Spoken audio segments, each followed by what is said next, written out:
Esther capítulo 10, vamos a leer tres versículos de Esther capítulo 10. ¿Lo tienen todos, hermanos?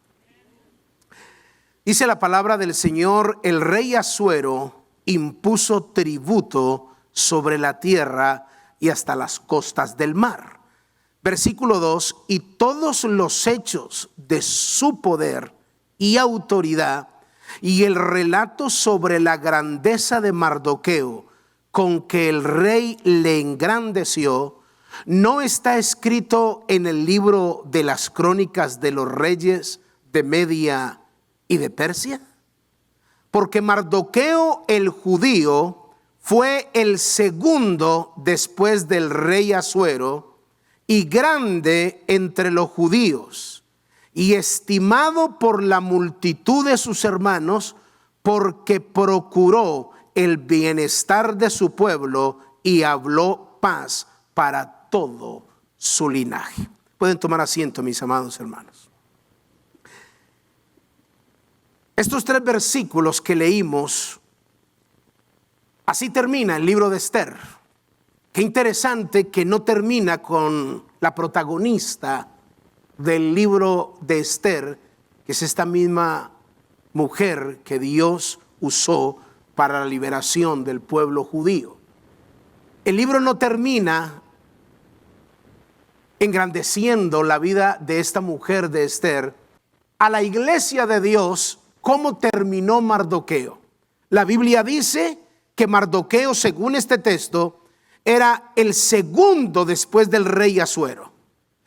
La Biblia dice que era grande entre los judíos.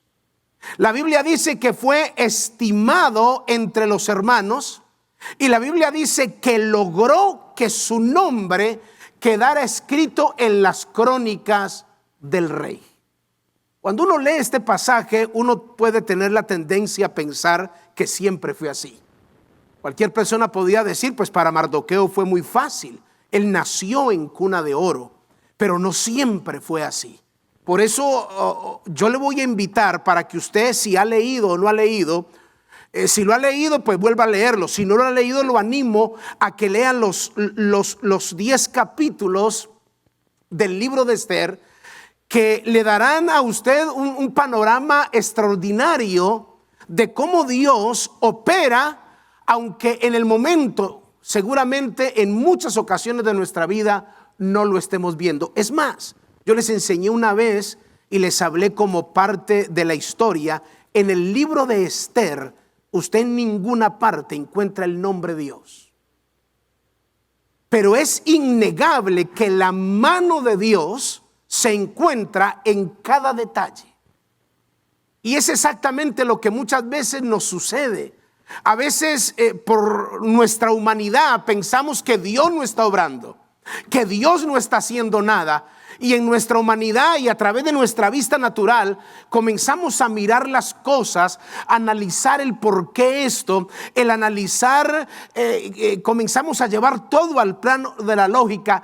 Y si no lo entendemos, comienza a albergarse una pequeña duda y comienza a crecer en nuestro corazón. Y ahí es donde surgen frases como: a mí Dios no me escucha. Parece que está muy ocupado. Yo veo que, mire, Dios le hace milagros a otros. Usted comenta testimonios, pastor, de que Dios sanó a aquella persona. ¿Y qué de mi vida? Llevo años orando para que Dios intervenga, para que Dios me sane. Entonces, no entiendo por qué suceden estas cosas. Y ahí es donde muchos pueden entrar en el desánimo. Pueden entrar en llenarse de temor, no confiar en las promesas y convertirnos en una persona que aprendemos todo lo eclesiástico. Sabemos cantar, sabemos hablar, sabemos predicar, pero nos cuesta tener una relación donde creamos al Señor a pesar de lo que estemos viviendo. A pesar de las lágrimas que estemos derramando, a pesar de lo que nos toque vivir, yo seguiré creyendo en lo que Dios ha prometido. Porque hemos visto obrar al Señor, porque hemos visto obrar cómo Dios trabaja por cosas que aunque no concuerdan en nuestra mente. Ahora, yo te voy a hacer una pregunta. ¿No te gustaría a ti estar en una posición mucho mejor de la que tienes ahora? Dime la verdad. No, antes de que me respondas, o que al menos me mueva la cabecita, no trates de espiritualizarte, ni decir, yo ahí con mi carrito y mi casita, porque yo tengo que ser humilde, pastor. Bueno, pensemos que usted quiere ser muy humilde, pero ¿te gustaría estar en una posición mucho mejor? ¿Sí? ¿A usted no le gustaría estar mejor espiritualmente de lo que está ahora? ¿No le gustaría un mejor carrito? Ahí donde comienzan con no, pastor, yo estoy bien con el que tengo. No, a lo mejor no me dice aquí, pero en el altar y en sus oraciones privadas, Señor, daño mi carro, dame uno mejor. ¿O no le gustaría tener una mejor casa de la que ahora tiene? Dígame, por favor, dígame. Si usted, todos anhelamos estar en una posición mayor, mejor. Y a veces el problema que se ha metido en el corazón de muchos hermanos que piensan que es falta de humildad, anhelar, tener cosas grandes. Mira, yo te pregunto a ti como papá, y usted me va a responder, quiero que me respondan a la voz de 3 todos juntos. 1, 2, 3. ¿Qué quieren para sus hijos? Eso como que lo entienden en todos los idiomas. Lo mejor, ¿sí? Lo mejor. Y si nosotros, como dice la Biblia, siendo malos, acaban de gritar que quieren lo mejor, ¿por qué creen ustedes que nuestro Padre Celestial no quiere lo mejor? Él quiere lo mejor. Y se lo voy a mostrar bíblicamente. Y eso tiene que tornarse en una buena noticia de que Dios quiere lo mejor y que todos los planes y los propósitos que Dios tiene es para darte lo mejor. Solo que debemos de entender que Dios tiene un plan, pero tiene que ser visto desde el punto de la eternidad, no desde el punto de lo que vivimos en la tierra. Mira lo que dice la Biblia, es el texto preferido mío. Jeremías 29:11, usted lo conoce, pero por honrar a aquellos que quizás nunca lo han visto, pues abra la Biblia en Jeremías. No se vaya de Esther, para que no le dé dificultad después encontrarlo. Vaya al libro de Jeremías en el capítulo 29, el versículo 11, para que escuchen lo que Dios está diciendo. Miren lo que dice la Biblia. Jeremías 29:11, Dios le dice a la iglesia, a usted, iglesia, celebración de vida. Recuerde, nosotros somos la iglesia. El Señor dice, porque yo sé los pensamientos que tengo acerca de vosotros. O sea, usted y yo somos motivo de los pensamientos de Dios. ¿Usted no le parece, acaso un esposo o una mujer no cae derretida cuando su marido, por ejemplo, esta mañana, mi esposa se estaba haciendo el pelo y yo me estaba haciendo un cafecito y me iba a llevar, porque estaba estudiando, entonces iba a tomar mi café y dije, le voy a hacer un cafecito a mi esposa. Le hice un café, le preparé unas galletitas, un croissant y se lo llevé. Ay, tan bello mi bebé, ¿cómo pensé? Yo estaba en tu mente. En tu mente. Y eso la derritió, por eso es que la tengo así como toda bobita. Le quiero decir, hay gente que dice, ay, tan lindo, ¿cómo pensó en mí? Los seres humanos valoramos mucho cuando alguien piensa en nosotros, ¿sí o no? Pastor, estaba pensando en usted. Pastor, estaba pensando en usted. ¿Y no le parece muy extraordinario que Dios diga, estaba pensando en ti, hijo mío? Estaba pensando en ti. Y todos los pensamientos que tengo, mire lo que dice, acerca de vosotros, dice Jehová, escuche esto, son pensamientos de paz. Hay otra versión que dice de bienestar. Pensamientos de paz y no de mal, para darlos el fin que ustedes están esperando. Iglesia, entienda, cada que se levante usted y nos levantemos en nuestro diario vivir, diga, Dios quiere lo mejor para mí. Pero es que mire lo que estoy viviendo, pastor, por favor. O sea, tan fanático, no trate de lavarme el cerebro. Note lo que estoy viviendo. ¿Cómo me va a decir que Dios quiere lo mejor para mí? Y mire esta situación. La verdad de Dios sigue vigente. Son pensamientos de bien, aunque no entiendas lo que estés viviendo. Porque cuando le hablo de que tiene que ser visto desde el punto de la eternidad, es porque nosotros estamos viviendo como un paréntesis, digámoslo así. Déjeme mostrarle. A ver, necesito como algo aquí. Déjeme mostrarle. Verme el micrófono. Escuche esto. Escuche. Pensemos. Venga, hermano Rubén. Párese allí, por favor. Bueno, esto no lo tenía y no me vino a la mente. Pensemos que esto es la eternidad. Así, la eternidad. Eso es mucho más. Mucho más. Julio, venga para acá, papi. Así rapidito como camina usted. Así, parece. Eso así. Esta es la eternidad. La eternidad. Tiémplenlo un poquito. Nosotros estamos viviendo aquí. Aquí estamos viviendo nosotros. Y las cosas, enfermedades, tristezas, problemas, suceden aquí. ¿Usted cree en la eternidad? ¡Ja! Mira cómo están de animados. ¿Usted cree en la eternidad? Entonces, si creemos en la eternidad, debemos de vivir como si realmente creyéramos en la eternidad. Ahora, si esta es la eternidad, porque la Biblia dice, antes de entrar aquí, la Biblia dice que estábamos en Él antes de la fundación del mundo. Entonces, la eternidad, eternidades, es hasta, o sea, eso sigue y sigue y sigue, pero en el plan divino, nosotros vivimos aquí. Aquí en este lugar es donde vino Cristo, murió, aquí es donde vivimos nosotros, aquí en la tierra. Y el problema con nosotros es que todo lo que nos suceda lo vemos solo aquí. Y ignoramos todo lo que sigue. Esto llegará un momento, por eso cuando Dios dice, tendrás paz, no te preocupes, las lágrimas terminarán, serás recompensado, te voy a bendecir. Dios piensa desde aquí o en el concepto de eternidad.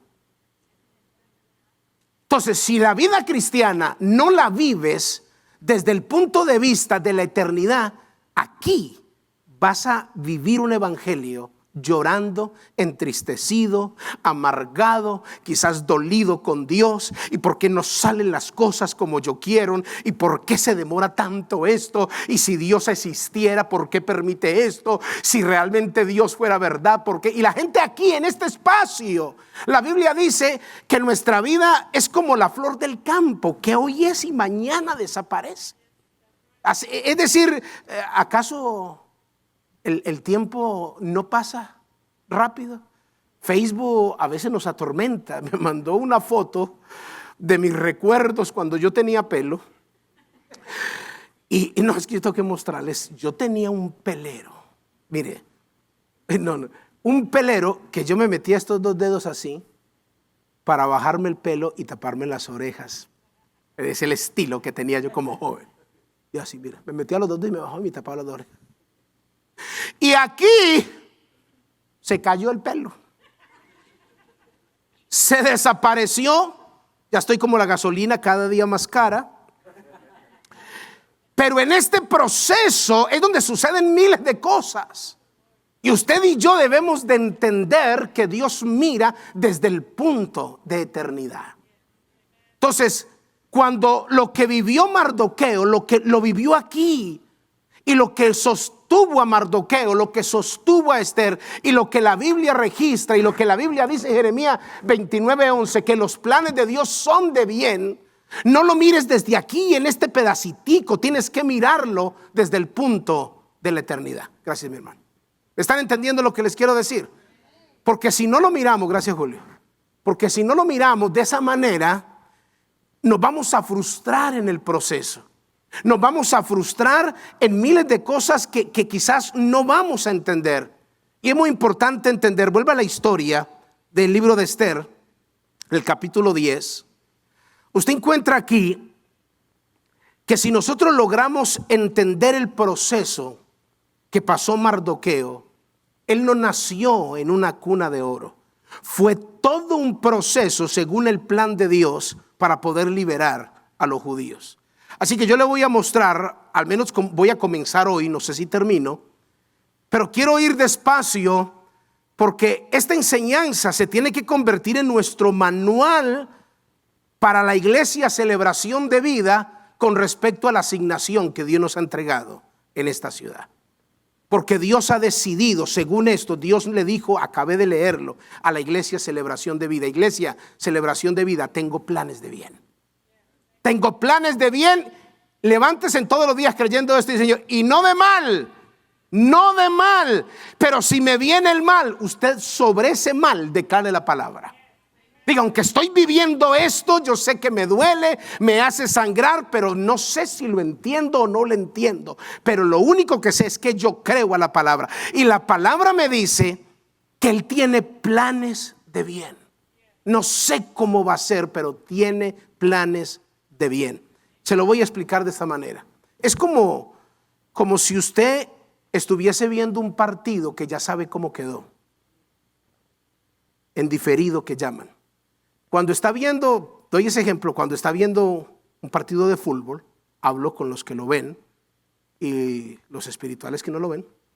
Pero si está viendo un partido, mientras está viendo el partido se sufre, ¿sí o no? Bueno, los mundanos, porque los cristianos no, mentira. Porque usted puede ver, bueno, porque yo he visto gente sufriendo. Y la gente grita, la gente pelea porque no sabe cómo va a quedar, y la gente está en sus emociones porque no sabe cómo va a ser el resultado. Pero cuando lo está viendo indiferido, que ya sabe cómo está el resultado, usted sufre. Lo ve para decir, wow, qué golazo, qué lindo, o para, no sé. Es decir, se va la presión porque ya sucedió. Lo que nosotros estamos viviendo, ya Dios dice que somos goleadores y campeones.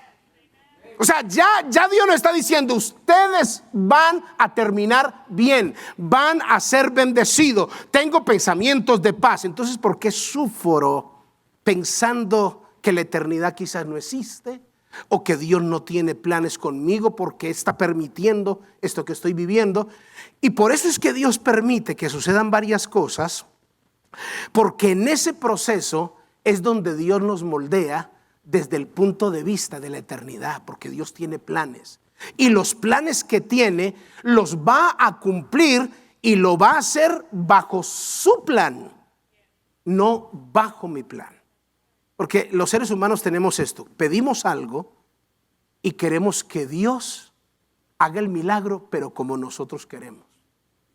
¿Sí me entiende? Es decir, le voy a dar un ejemplo.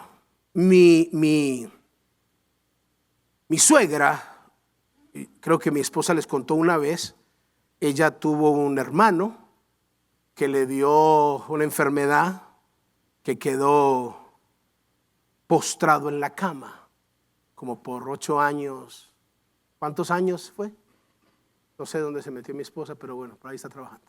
¿A dónde está? Ah, ya está. ¿Cuántos años fue que? Desde los 11 años hasta los 21. Paralizado. Fue una situación terrible en la casa, viviendo esa situación. Y ella, mi suegra, le dijo a Dios, si me sanas mi hijo, me convierto al evangelio. ¿Sabe qué pasó? Se murió el niño y se convirtió al evangelio.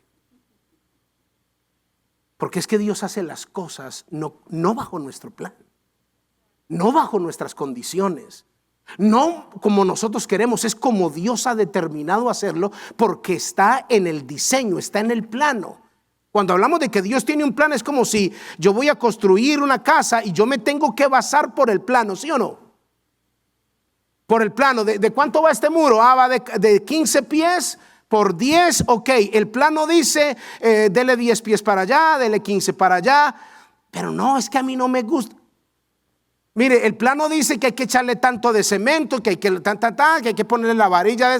No, eso es puro cuento. ¿Qué le vamos a echar eso varillas? Que nada, de la más barata, de la más barata. Y comenzamos a cambiar el plan y luego se cae el edificio y comenzamos a culpar a Dios. ¿Pero por qué? Esto se supone que debía de estar firme porque cambiaste el plan. Yo decía varilla de 5 octavos y le metiste de 1/4. Yo decía que tenés que enseñarle a los hijos los principios. No, y más bien preferiste que Univisión y Telemundo te los educara. Entonces se desborona el hijo y luego dice, Dios, ¿por qué me mandas esto a mí? Así somos los seres humanos. Entonces Dios usa los procesos. Dios usa cada situación para moldearnos y enseñarnos cómo debemos de ver la vida cristiana desde el punto de la eternidad. Mire, le dije que Mardoqueo no siempre fue así como terminó el libro de Esther. Él vivió situaciones muy difíciles y Dios desarrolló en él características que es la que usted y yo necesitamos como iglesia para poder conquistar nuestro territorio. Vaya al libro de Esther, capítulo 2. Ahí encontramos la primera característica de Mardoqueo.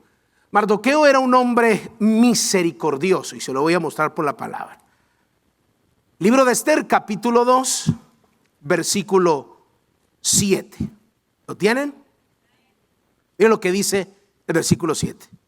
Y había criado a Hadasa, es decir, Esther, hija de su tío, porque era huérfana y la joven era de hermosa figura y de buen parecer. Cuando su padre y su madre murieron, Mardoqueo, o sea, su primo, la adoptó, ¿qué dice? Como hija suya.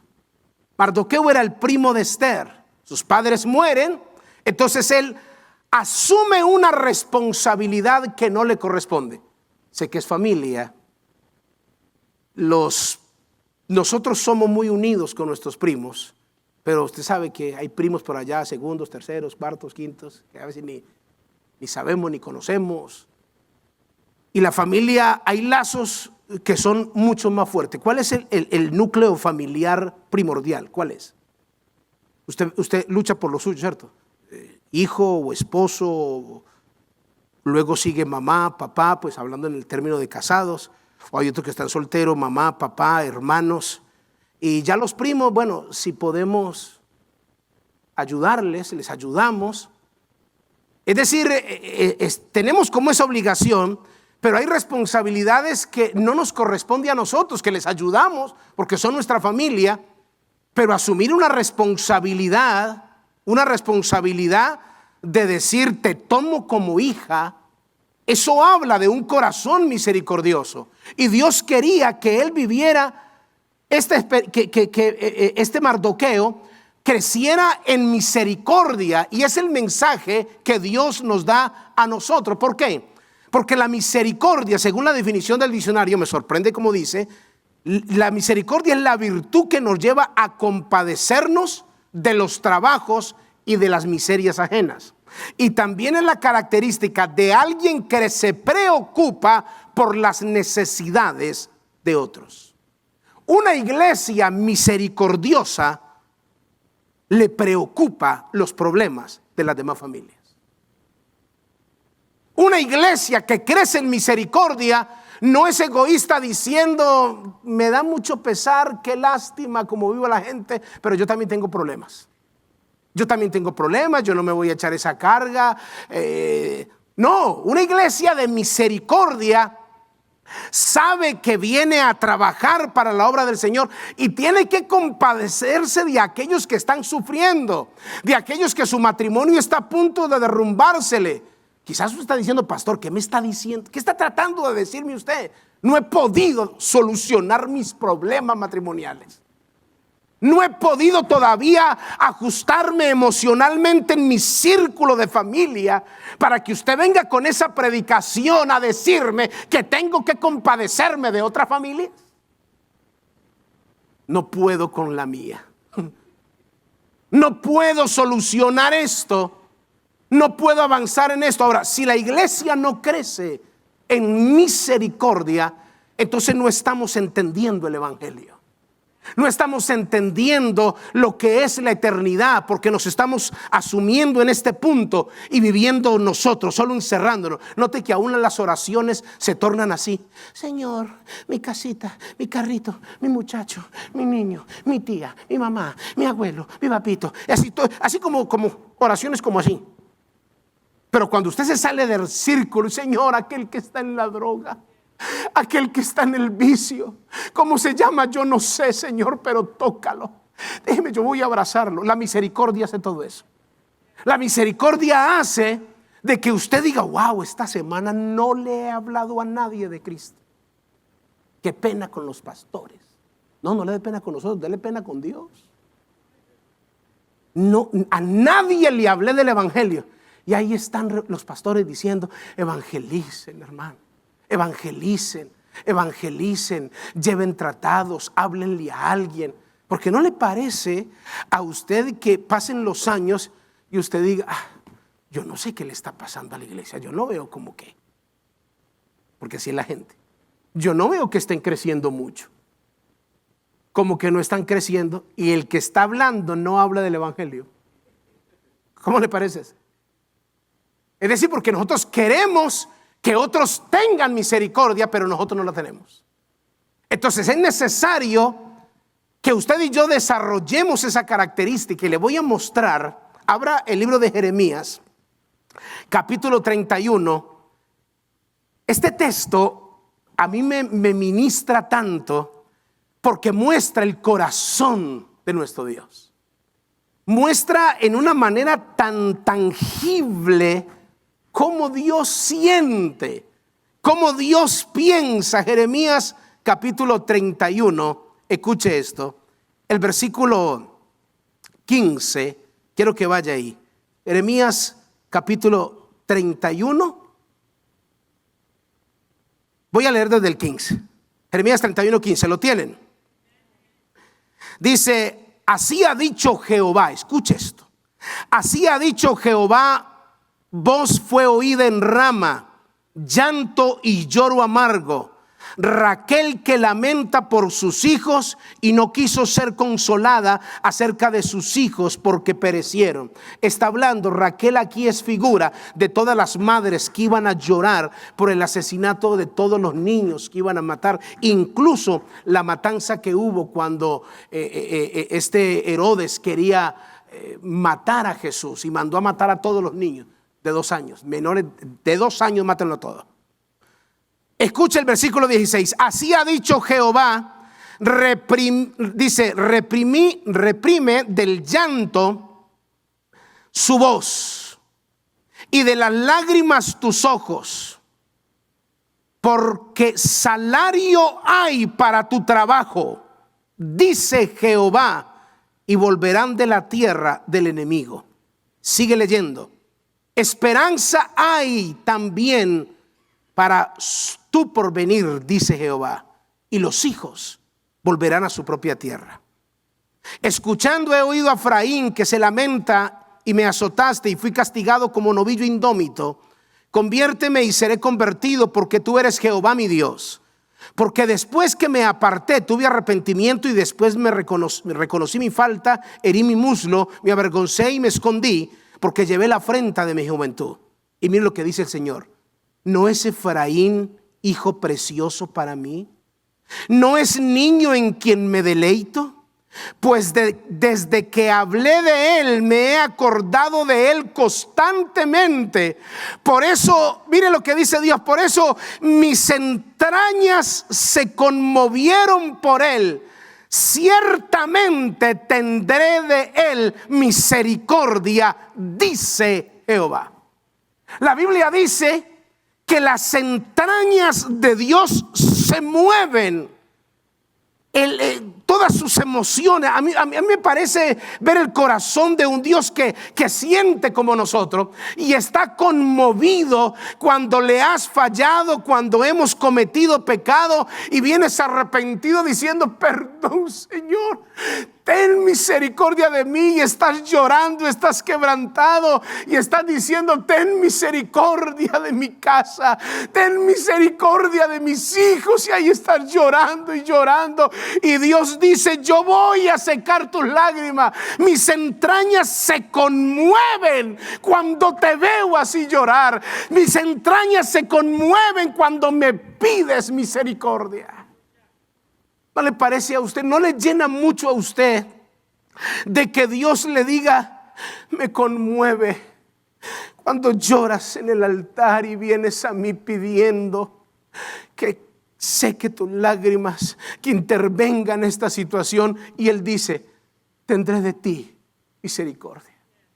Voy a tener de ti misericordia. Yo no sé si a usted no le alegra esto al acostarse y saber que se levanta usted por la misericordia de Dios, de que usted piense en toda su historia, en toda su vida, incluso desde niño. Piense por un momento ahora.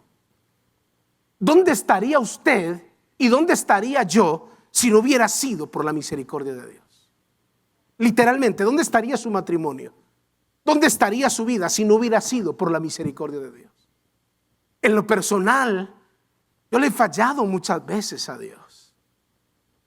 Yo he sido transformado, he sido procesado y he visto la misericordia de Dios. Por eso usted me ve en los devocionales, porque yo soy un testigo de la misericordia y diario digo: por su misericordia yo estoy en pie. Yo estoy en pie por su misericordia, porque ya me hubiesen matado. Intentaron hacerlo muchas veces. ¿Usted sabe lo que es tener un revólver aquí en la cabeza a punto de dispararle?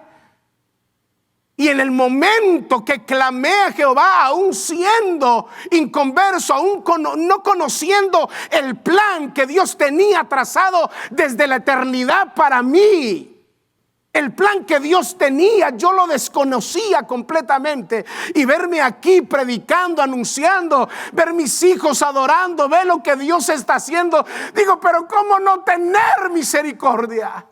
¿Cómo no agradecer la misericordia de Dios? Por eso, cuando yo entiendo esto, entonces miro a la gente con misericordia. No lo miro creyéndome más espiritual.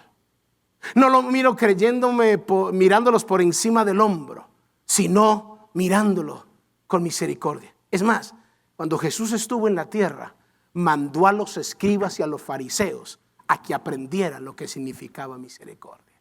Miren lo que dice la Biblia, Mateo capítulo 9. Por favor, vaya ahí rápido. Mateo capítulo 9. ¿Por qué es necesario que entendamos esto, hermanos? Porque Dios va a traer mucha gente que va a necesitar de tu misericordia. Tu esposo va a cometer muchos errores que va a necesitar de tu misericordia. No de ese, te lo dije.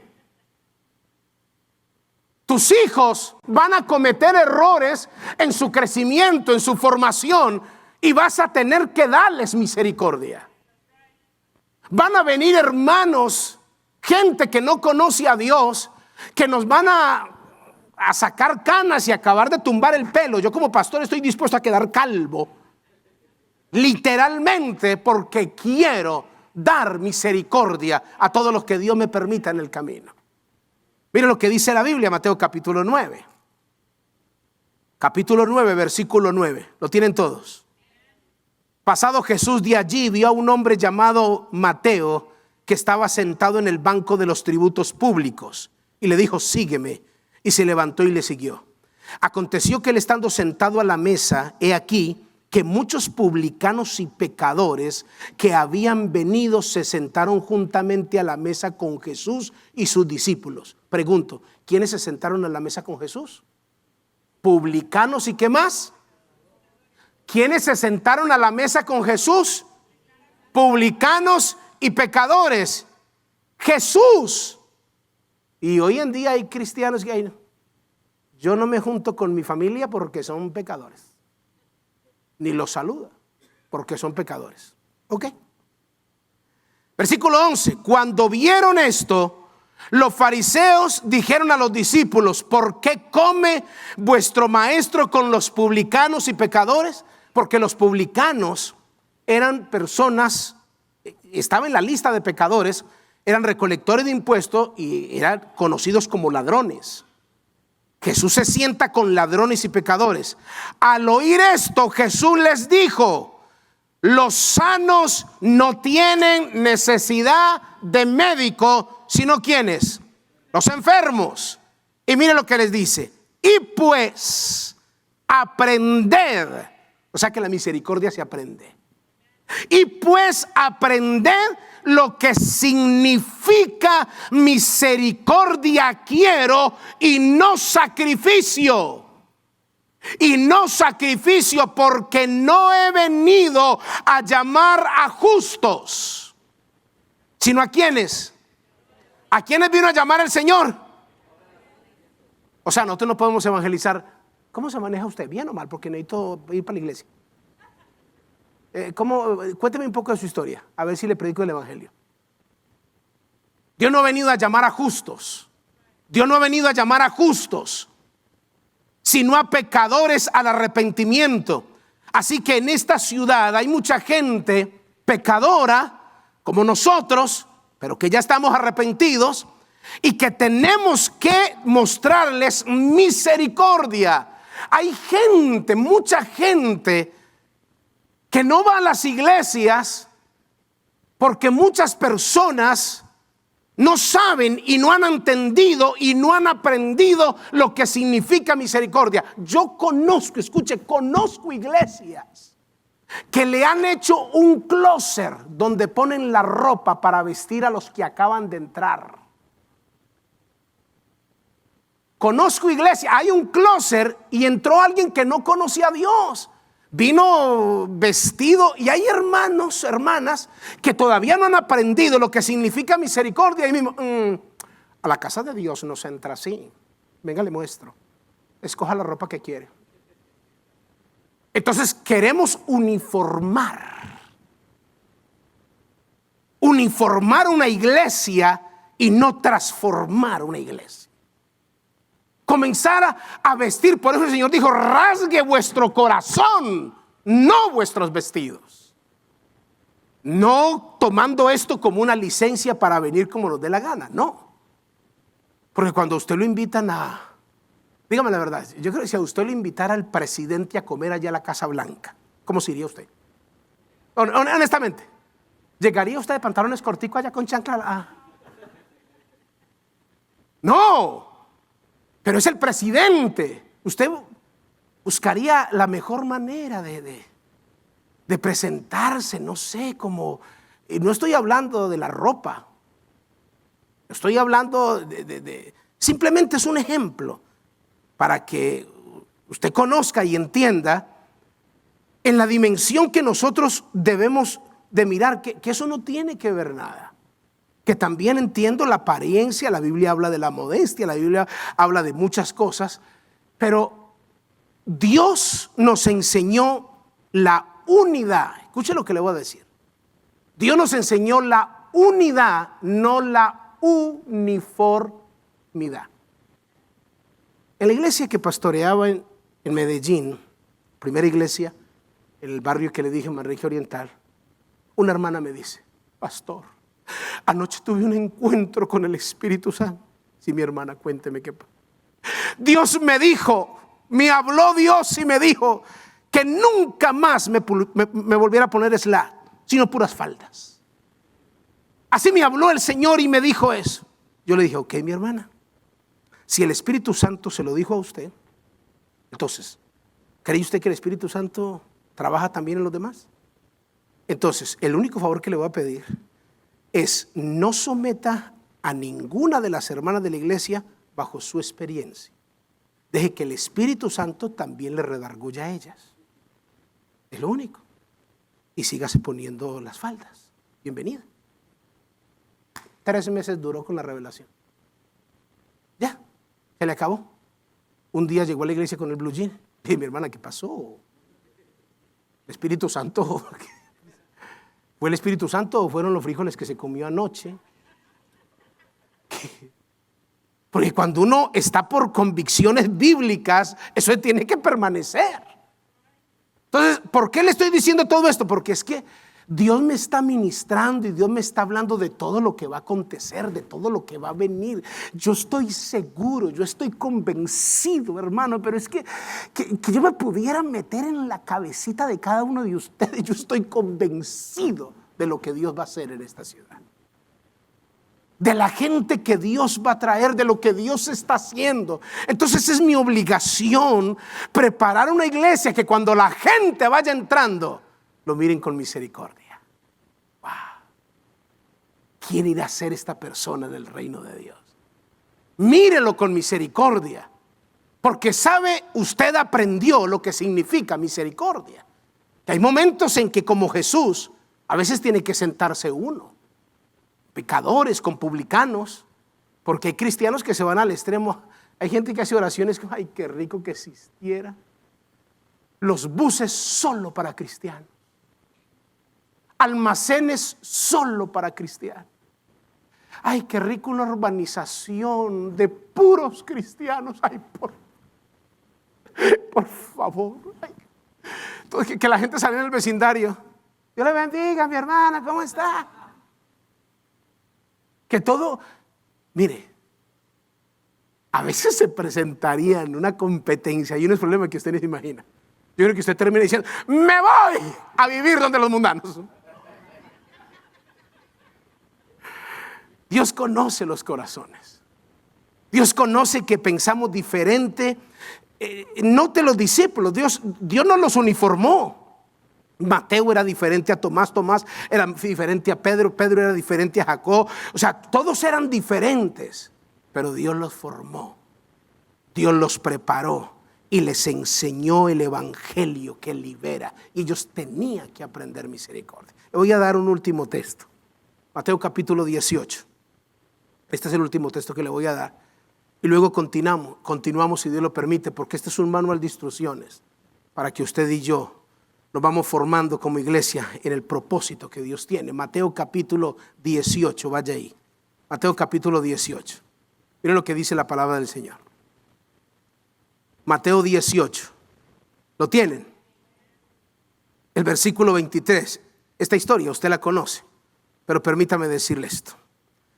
Mateo 18, 23 dice, por lo cual el reino de los cielos es semejante a un rey que quiso hacer cuentas con sus siervos. Y comenzó a hacer cuentas. Y fue presentado uno que le debía 10,000 talentos. A este, como no pudo pagar, ordenó su señor venderle a su mujer e hijos y todo lo que tenía para que pagara la deuda. Entonces aquel siervo postrado le suplicaba diciendo, mire cómo estaba el muchacho. Voy a leer el versículo 26. Entonces aquel siervo postrado suplicaba diciendo, ten paciencia conmigo, yo te lo pagaré todo. El señor de aquel siervo, ¿qué dice el texto? Movido a misericordia, le soltó y le perdonó la deuda. ¿Cómo cree que se levantó el que estaba así postrado? ¿Cómo que? Dígame cómo. Pero no, yo no creo que dijo, bueno, muchas gracias. No, yo creo que ese hombre brincó, aleluya, 10,000 talentos me perdonaron. Es que Dios es real, es que Dios vive, es que yo lo amo, es que este es el evangelio y qué cosa tan linda. Te amo, papá Dios, te amo. 10,000 talentos me perdonaron. Y en medio de esa alegría de estar brincando, dice la Biblia, pero saliendo aquel siervo, halló uno de sus consiervos que le debía 100 denarios. 10,000 talentos a 100 denarios. Y haciendo de él, ven para acá, Rubén. Perdóname por todos los ejemplos, pero hoy es el protagonista de esto. 100 denarios. Y haciendo de él, lo ahogaba diciéndome, ¿qué es ahogar? Págame la deuda. Págame la deuda. Ahogándolos, págame la deuda. págame la deuda. Y mira lo que dice el texto. Mas él no quiso y fue y lo echó en la cárcel hasta que pague la deuda. Págame la deuda, págame la deuda. Y dice la Biblia que él no quiso, entonces lo tomó. ¿Me vas a pagar? ¿Me vas a pagar? No, entonces vas para la cárcel. Vas para la cárcel, a la cárcel, es mi dinero, yo lo trabajo, a mí me va a robar a mí. Aleluya, gloria a Dios. A mí no me va a robar. Porque así cierran los que se comportan así. Aleluya, el diablo mentiroso, Jehová lo reprenda. Así reaccionan. Versículo 31. Viendo su consiervo lo que pasaba, se entristeció mucho. Y fueron y refirieron a su señor todo lo que había pasado. Entonces, llamándole su señor, le dijo: siervo malvado. ¿Cómo le dice al que no tiene misericordia? ¿Cómo le dice? Siervo malvado. Toda aquella deuda te perdoné porque me rogaste. ¿No debías tú también tener misericordia de tu consiervo como yo tuve misericordia de ti? Ven para acá, Rubén, arrodíllate un momentico. Me vas a decir: perdóname la deuda. Yo estoy aquí contento de los 10,000 talentos. Ay, aleluya.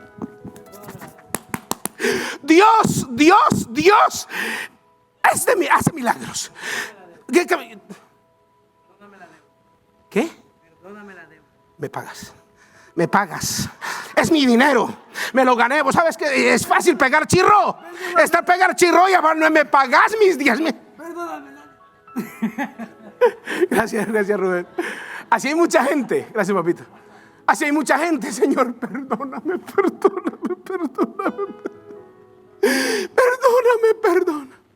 Y llega a la casa contento, ungida. Y al marido se le quemó el arroz, se cayó un plato. Mi amor, perdóname. Que te perdone. Que te perdone Dios, yo no. Entonces la Biblia dice: siervo malvado, yo te perdoné. Si tú eres perdonado, tienes que dar misericordia. Si te sientes perdonado, tienes que dar misericordia. El mundo dice: no des misericordia porque el que te la hace te la tiene que pagar. Y Dios dice: no es así. El que te la hace, aunque duela, tienes que darle misericordia. ¿Sabe por qué? Si no lo hace, ve lo que dice el versículo 34. Entonces su señor, enojado, le entregó a los verdugos hasta que pagase todo lo que debía. Así también mi Padre celestial hará con vosotros, si no perdonáis de todo corazón cada uno a sus hermanos sus ofensas. Es necesario que como iglesia crezcamos en misericordia, hermanos, ¿o no? Recuerde este mensaje cuando tenga esos conflictos en su casa, con sus hijos, con sus familiares.